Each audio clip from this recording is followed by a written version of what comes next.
o veto dos carroceiros, hein? Mantido. A prefeitura conseguiu manter o veto. Como, rapaz?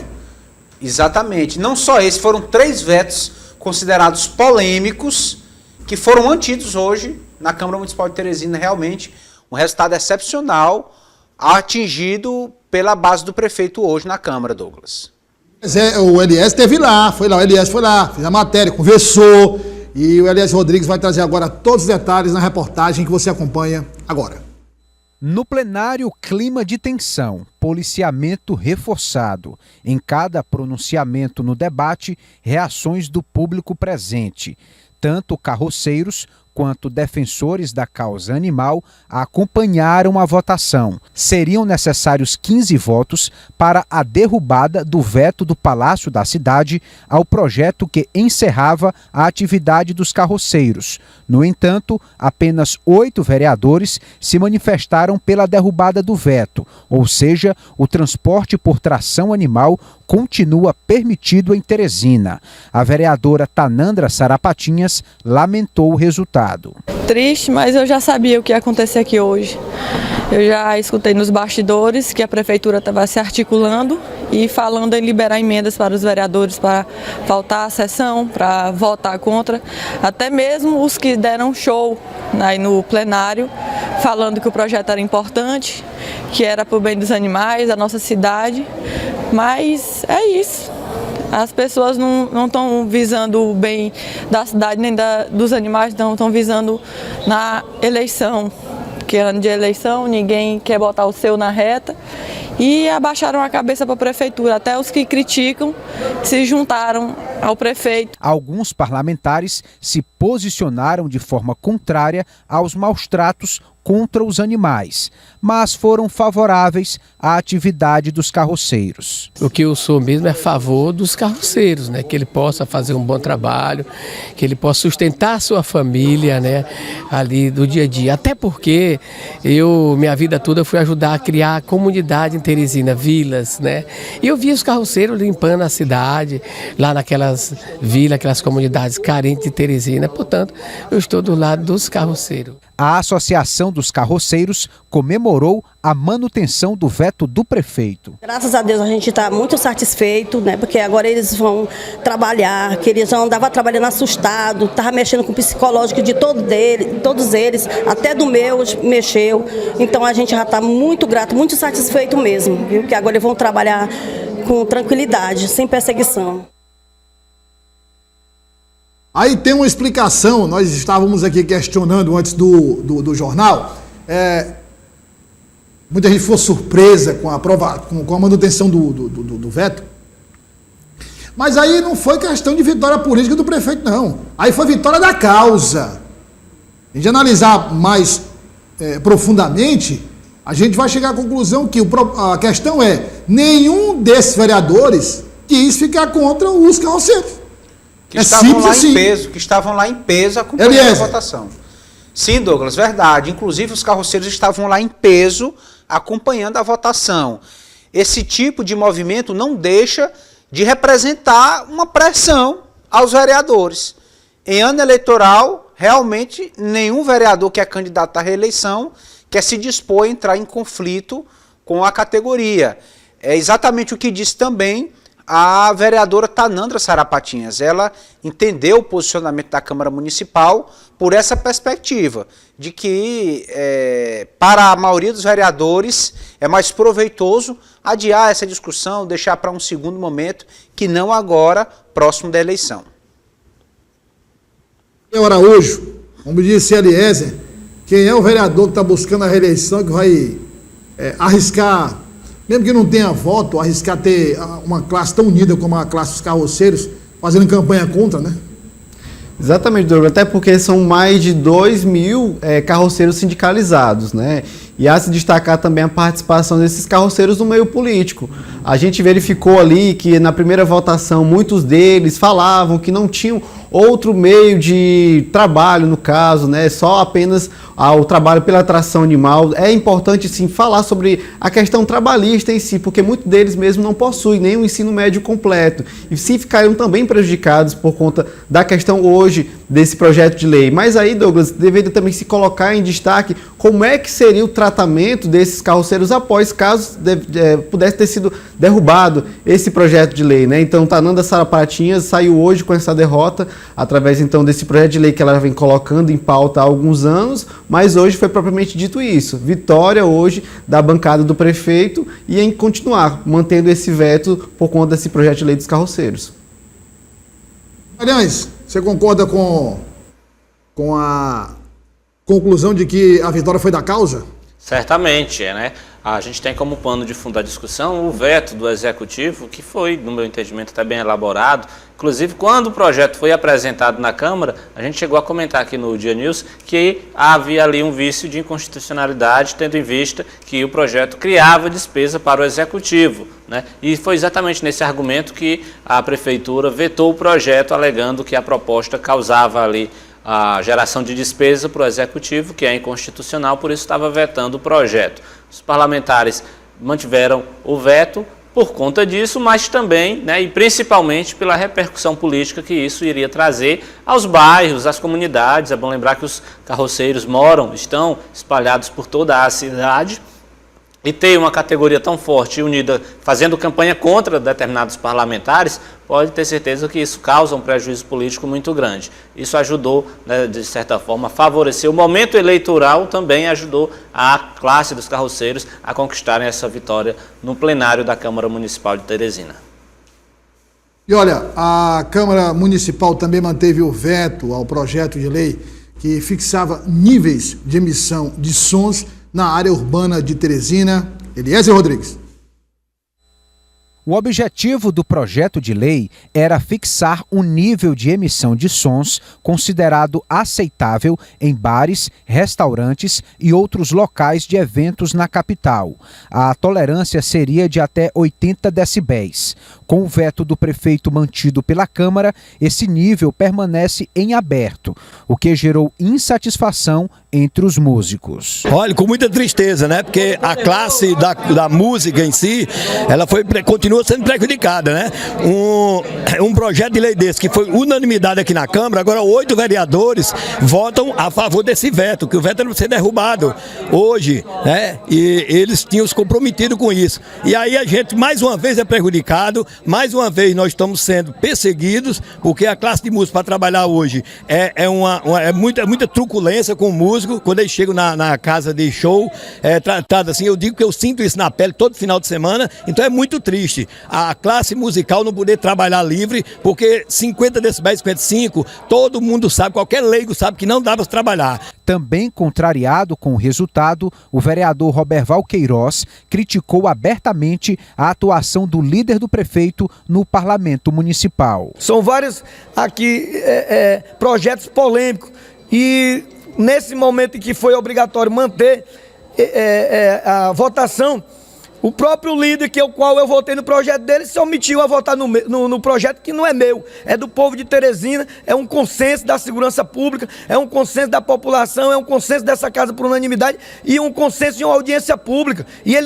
E ele não estava nem aí. O líder da bancada do prefeito comemorou os vetos mantidos na pauta de votações do dia. É com muita alegria que os 29 vereadores nós temos um diálogo constante, mostrando a constitucionalidade de alguns projetos e as razões da justificativa dos 3 vetos. Para a derrubada de um veto, tem que ter 15 vereadores, a maioria das pessoas que tem plenário. Alguns vereadores não puderam estar presentes, por algum motivo, às vezes visitando alguma secretaria, visitando as bases, mas o que importa é que os 3 vetos foram mantidos, né? E aqui a conversa, o diálogo, o respeito com todos os colegas vai continuar tendo. Podemos atribuir também a questão dos músicos a mesma explicação do veto dos carroceiros, vitória da causa, aliás? Douglas, em parte, porque assim, os músicos desejavam a aprovação desse projeto, diferente dos carroceiros. Os carroceiros torciam pelo veto e o veto foi mantido. Já os músicos queriam de fato a derrubada do veto. Por quê? Qual o ponto de discussão?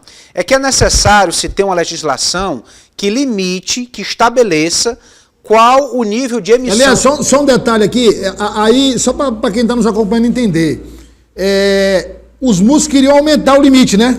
Isso, ou pelo menos estabelecer, porque não se tem. Não tem. Fica algo da interpretação do policial que vai fazer a abordagem. Então, estão estabelecer um limite, e um limite que, na visão deles, não atrapalhasse a execução do trabalho dos músicos, né? Exatamente. E aí o veto deixou a situação como está, ou seja, sem nenhuma referência. Sem uma referência, e esses artistas reclamam de abordagens policiais truculentas, de um certo cerceamento do exercício da profissão. Essa é a questão, porque a própria Secretaria de Segurança precisa de um parâmetro, precisa saber qual o nível de emissão é considerado uma contravenção e precisa ser combatido, de onde esse som deve ser medido, se do local do evento ou do ponto do denunciante. Enfim, são questões que estavam claras no projeto e que agora continuam em aberto porque o veto foi mantido e esses profissionais vão continuar trabalhando diante de uma insegurança jurídica.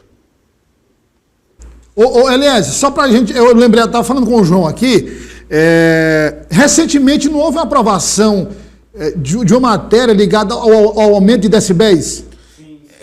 Foi um pleito, teve audiência pública, a matéria, o projeto seria esse. Porque hoje tem um número mínimo de decibéis, um número máximo de decibéis, foi estipulado em 80 decibéis 80. o limite. Isso. Os músicos queriam aumentar para 100 não é? Você lembra, Ezequiel? 150, Douglas. Mas Ezequiel falasse era bom, viu, o pessoal do Suíte? 50 decibéis. 150 decibéis. Segundo eles, com 80 decibéis é impraticável. Não dá para. Tem que praticamente muda o som, né? Não tem. Mas a principal reclamação deles, Douglas, era referente a essa questão justamente que o Eliezer disse, dessas ações, algumas delas, na verdade, né, suspeitas de ações truculentas durante essas fiscalizações nos bares e restaurantes pela cidade de Teresina. Alguns deles, a qual na época eu tinha conversado, né, informavam que agentes de segurança chegavam com um medidor de decibéis já em cima da caixa de som, ou seja, a pessoa, o teresinense, faz a sua denúncia de valor de poluição sonora, no caso, exatamente, né? E aí, em vez de fazer essa medição do som lá na casa da população, fazia a medição lá no próprio estabelecimento comercial, restaurante que estava sendo ali denunciado em si. E aí os músicos reclamavam que, além de serem alvo dessas ações da Secretaria de Segurança Pública, tinham também os seus materiais de trabalho e também outros equipamentos musicais levados em razão dessas fiscalizações. Mas aí é uma questão também, aí não só o pleito de aumentar o número de decibéis, mas também estabelecer a partir de que ponto, João, o Ezequiel tem razão, quer dizer, se eu levo um medidor de decibéis próximo à caixa de som, aí, meu amigo, isso aí chama-se relatividade. Eu acredito... Sabe o que é relatividade? De Einstein mesmo, né? Quer dizer, se você coloca lá, ele dá uma medida. Se você coloca no ponto onde foi feita a denúncia, a medida é outra. E aí a questão é de dizer de onde vai ser, né? Imagino que o lógico seria ser do ponto onde partiu a reclamação. Entendeu? Do ponto onde partiu a reclamação. Quer dizer, tem que ter uma norma. Você não pode, no caso de legislação, deixar uma interpretação no nível abstrato, João.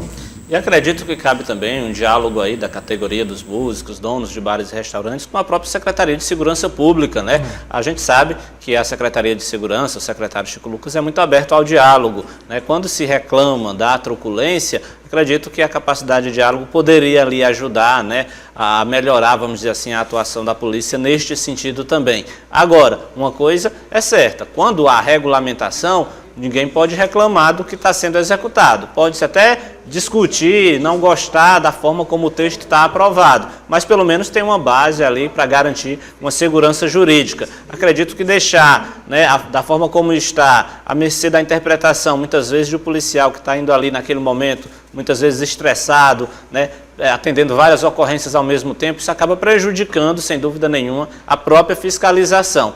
Então, a regulamentação é o melhor caminho e acredito que, se não deu certo dessa vez, provavelmente, num outro momento, com certeza, é o que deve ser feito. Eu estou lembrando aqui, só para encerrar, o seguinte... Só, Douglas, Põe na Eliézer, fica à vontade. Só citar o terceiro veto. Então, veto no projeto dos carroceiros, veto no dos músicos e veto em um projeto que previa monitoramento eletrônico de pontos de descarte irregular de lixo. Os vereadores queriam monitorar, ou seja, deixar uma câmera fixa vigiando 24 horas determinados pontos que são conhecidos pelo acúmulo de lixo irregular aqui em Teresina. Mas se são conhecidos, por que é que não faz a fiscalização? Não é melhor do que botar a câmera? Quer dizer, não tem lógica isso. Né? Se já são pontos conhecidos, então é só colocar a fiscalização. E se você for atrás de colocar a câmera em todo lugar de descarte de lixo, vai faltar a câmera no Brasil todo só para Teresina, que é em todo lugar praticamente. E acredito que o veto seguiu a mesma lógica, né, da inconstitucionalidade, porque o legislativo não pode criar uma lei para gerar despesa para o executivo, e as câmeras, obviamente, são equipamentos que deveriam ser comprados. E tem um detalhe ali, só para encerrar sobre os músicos, que é assim, aí você chega lá, eles reclamam e tal, às vezes o material dos músicos é recolhido. Não, porque, sim, é recolhido como se fosse uma infração até que ameaçasse a vida humana. Rapaz, você já pensou, rapaz, um músico desse que tem o cantorzinho de seresta ali, né? O tratamento diferenciado, Douglas, também. O músico que tem ali, o seresteiro, tem seu teclado, seus caixinhas de som, coitado. Vai ali todo final de semana, ou quase todo dia, fazer suas apresentações, seus shows, pagar show. O cara recolhe o material, meu amigo. Não tem mais de onde tirar. E grandes produtoras fazendo evento em grandes casas de show e não são fiscalizados. Tem que comparar aí essas bandas que vêm aí, essas mega estruturas aí com a serestinha, rapaz, num barzinho, num trailer. Não dá, né? Não dá. Não pode ter dois pesos, duas medidas. Ô, Ezequiel. A gente tem até que verificar agora, né? Porque recentemente o governo do Piauí publicou, né, um decreto falando que agora todo e qualquer evento na cidade de Teresina, também em todo o Piauí, de pequeno, médio e grande porte, vai ter que pedir autorização da Secretaria de Segurança Pública do Piauí. Agora, não sabemos se nesse documento em si deve ter, claro, né, quais são os parâmetros para a realização desses eventos, a questão de medição de decibéis, ou seja, como ele foi publicado agora, está com 2 semanas mais ou menos, saber a real prática de como é que vai ser entrado em vigor esse projeto de lei, que agora foi sancionado, no caso. Obrigado, João Magalhães. Obrigado, Eliézer Rodrigues. Muito obrigado, Ezequiel Araújo. Mas sempre o agradecimento especial a você que nos acompanhou até agora.